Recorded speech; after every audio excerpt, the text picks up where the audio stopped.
Assalamualaikum warahmatullahi wabarakatuh. Video kali ini akan mengisahkan seorang wanita yang memilih jadi mu'alaf. Kisah Rubah Kawar adalah salah satu perjalanan spiritual yang penuh emosi, tantangan, dan keberanian. Dia lahir di Denmark dari keluarga Kristen asal Yordania yang sangat taat, di mana ayahnya adalah seorang pastor yang dihormati di komunitasnya sejak kecil. Rubah hidup di bawah bayang-bayang tradisi gereja dan pengajaran Alkitab yang ketat, dengan ekspektasi besar untuk mengikuti jejak keluarganya dalam pelayanan agama.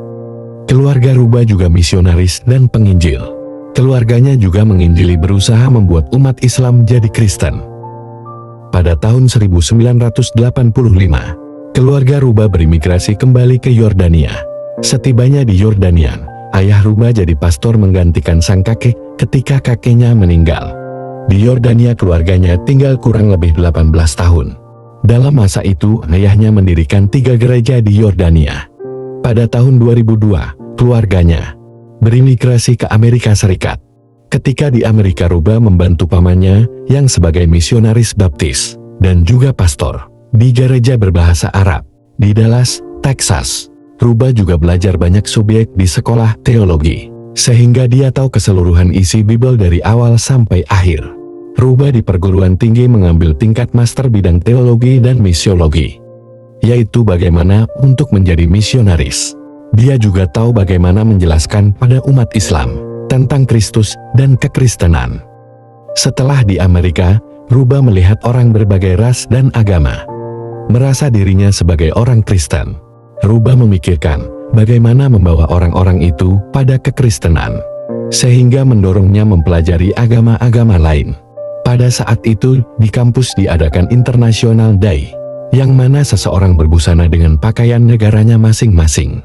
Rubah di situ bertemu dengan orang Muslim dan juga Yahudi, sehingga Rubah mulai bergaul dengan orang Muslim. Pada awalnya Rubah ingin membawa mereka pada kekristenan, mengajak mereka ke gereja dan baca Bible.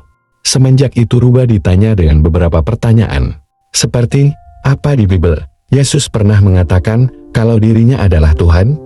Rubah pun menjawab, iya, tentu saja, di Bible Yesus mengatakan berkali-kali. Dengan antusias Rubah mengutip ayat, Sang Bapa dan aku adalah satu, siapa yang melihat aku ia melihat Sang Bapa.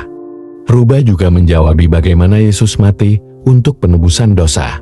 Pertanyaan-pertanyaan itu dijawab oleh Rubah, karena Rubah sudah dilatih untuk menanggapi hal-hal itu.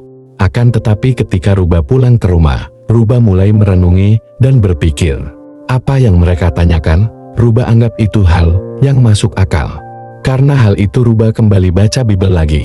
Betapa terkejutnya Rubah setelah tahu kalau di Bible tidak ada satu ayat pun perkataan Yesus yang mengatakan dirinya Tuhan. Rubah berkata, Yesus tidak pernah meminta pada siapapun untuk datang dan menyembahnya. Jadi kenapa kami, sebagai orang Kristen, menyembah Yesus? Saya tidak menemukan jawabannya, kata Rubah. Dan ia pun memohon pada Tuhan untuk menuntunnya pada jawaban itu. Hal itu tidaklah mudah bagi Rubah karena dibutuhkan waktu yang cukup lama.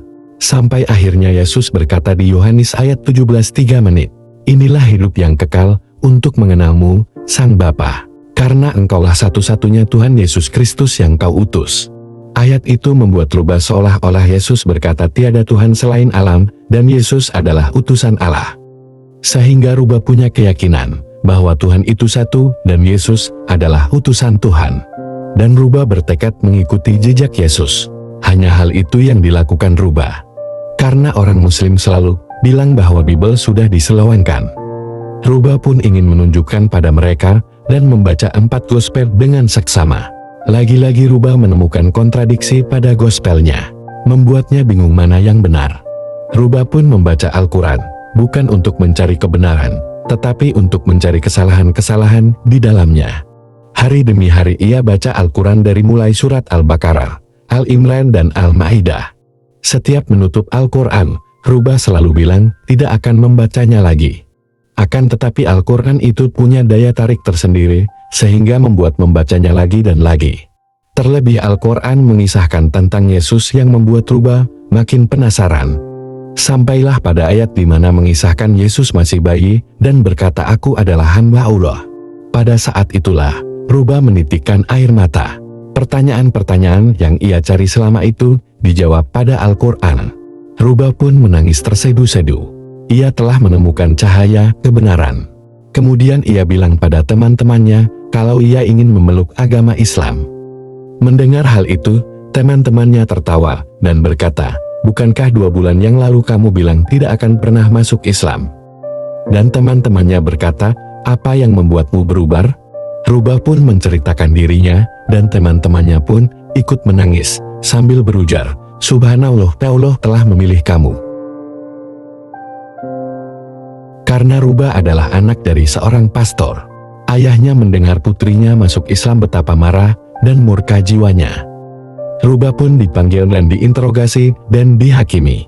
Sampai ada salah satu dari keluarganya menusukkan pisau di bahu sebelah kirinya. Ruba dihajar habis-habisan sampai ia pingsan.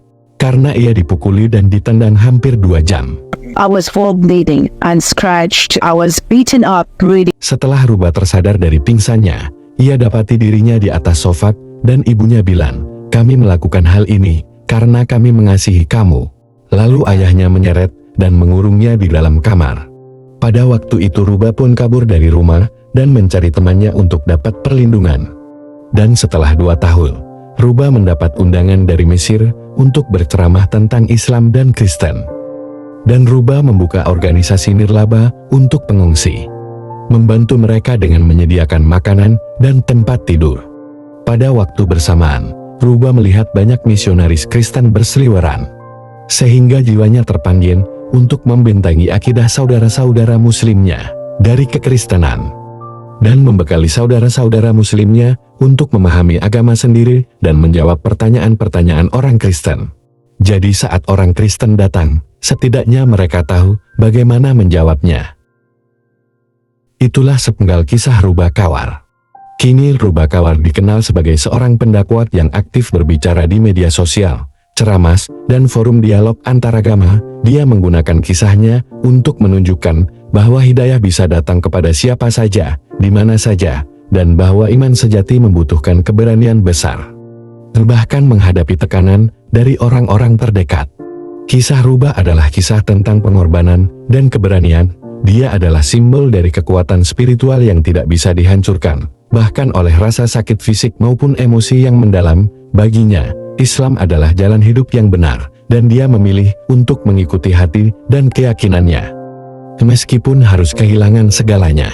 Terima kasih telah menontonnya sampai akhir. Jangan lupa untuk mendukung channel ini dengan subscribe dan like.